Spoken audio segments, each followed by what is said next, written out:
Les Lions de l'Atlas se sont qualifiés ce mardi 22 juillet 2025 pour la finale de la CAN féminine 2025 après une victoire serrée contre le Ghana à Rabat, capitale du Maroc. Après avoir concédé l'ouverture du score par Estella Niamekoué, les Marocaines ont montré un tout autre visage en seconde période. Sakina Ouzraoui a égalisé, menant le match à un nul de 1-1 après prolongation. La qualification s'est finalement décidée au tir au but où les Lions ont brillamment remporté la séance 4-2. Qu'ils ont des qualités qui sont différentes des autres équipes africaines. Mais comme je l'ai déjà dit, le coach a bien analysé le match, le coach a bien analysé l'équipe, mais elle a rendu notre travail difficile, sinon on n'aurait jamais pu arriver au penalty. Je peux vous dire que j'ai le cœur qui bat toujours et je suis toujours sous stress, mais heureusement Dieu était avec nous et on a fait le nécessaire. C'est donc lors de la séance fatidique des tirs au but que la qualification s'est jouée. Sous une pression intense, les Lions de l'Atlas ont fait preuve d'une maîtrise impressionnante, convertissant 4 de leurs tentatives contre 2 pour le Ghana, s'offrant ainsi une place en finale tant convoitée. Je suis extrêmement fier de mes joueuses et se sont investies énormément dans leur travail.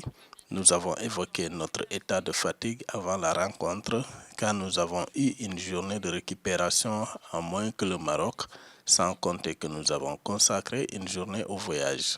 C'était dur, puis nous avons joué 120 minutes et nous avons très bien performé. Je suis convaincu que nous étions la meilleure équipe et que nous avions droit à la victoire. Ce samedi 26 juillet, toujours à Rabat, la sélection marocaine aura rendez-vous avec l'histoire face à son homologue nigériane, les Super Falcons qui ont éliminé l'Afrique du Sud 2-1 plus tôt dans la journée. La finale promet un choc titanesque entre deux des meilleures équipes du continent et les Lions de l'Atlas sont prêtes à rugir une dernière fois pour tenter de décrocher le titre suprême.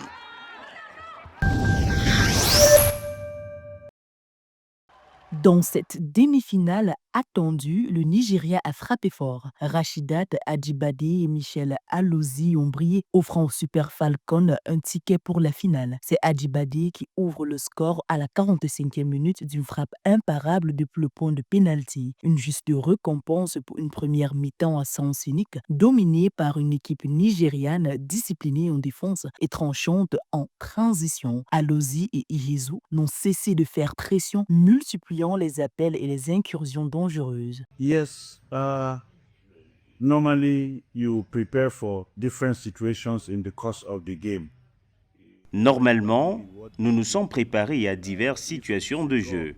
Que faites-vous? Si c'est nul, vous savez qu'un vainqueur va émerger.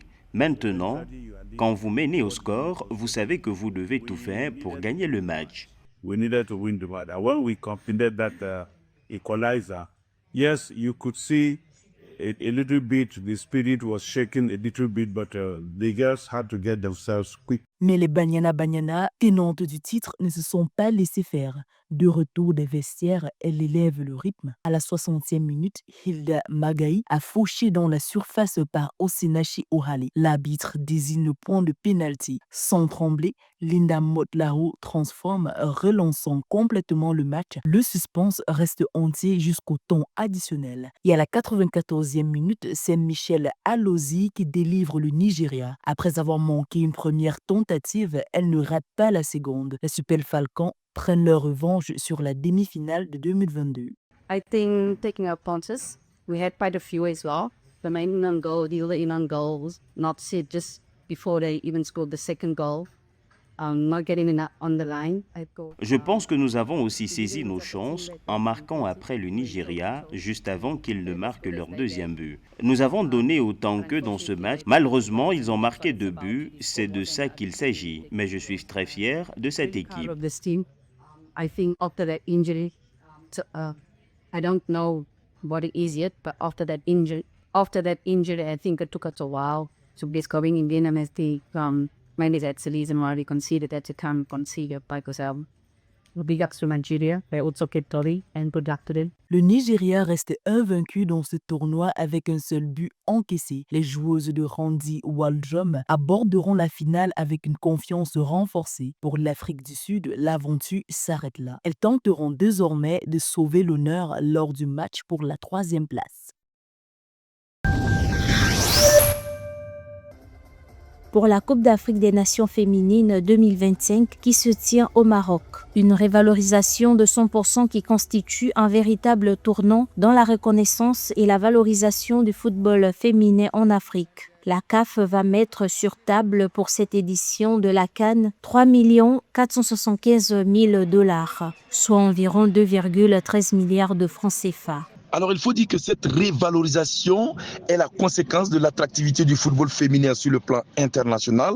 Vous savez qu'aujourd'hui, de plus en plus, le football féminin est en train de prendre ses marques, des jeux de haut niveau. Et qu'on nous sert, vous avez vu l'exemple à travers cette CAN.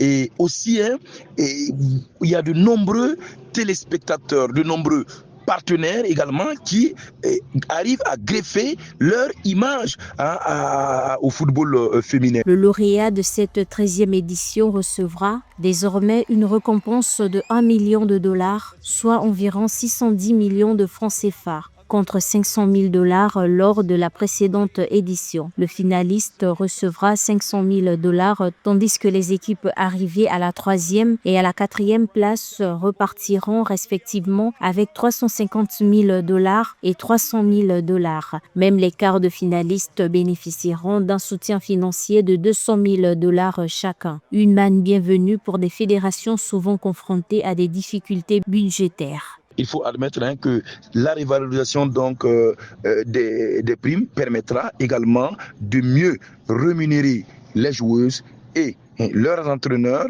et toute, l'équipe technique autour des joueuses. Donc je pense que c'est très important à ce niveau-là. Dans l'optique de promouvoir le football féminin, la CAF a choisi d'investir massivement en allouant des ressources financières conséquentes à la Coupe d'Afrique des Nations féminines 2025 qui se tient actuellement au Maroc. Un engagement fort en faveur de l'essor du football féminin sur le continent africain.